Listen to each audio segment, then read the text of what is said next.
I'll never forget, I was not supposed to have been driving. When I was 14, I was probably 6'1" or 2", so I could drive a car, and he would send me to get parts.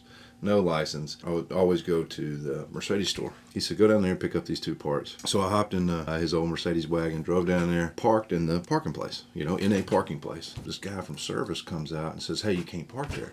I said, I park here all the time. My dad sent me down here to get parts. He said, I don't give a what your dad told you to do. Move that effing car. And I was 14 years old.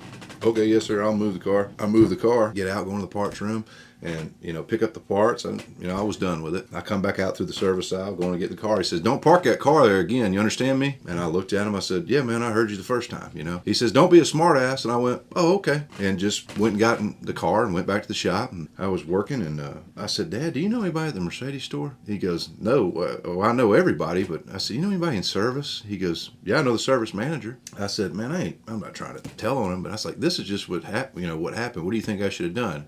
He said, nothing.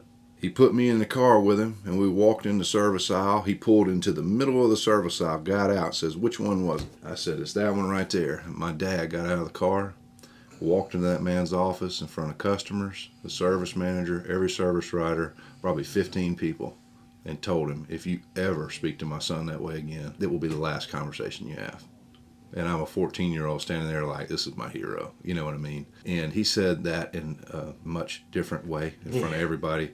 And the service manager, who was his friend, came out and said, Mr. Richard, will you please calm down? And he says, I'm perfectly calm. Anyways, he did that because some guy was messing with me. So that was pretty cool.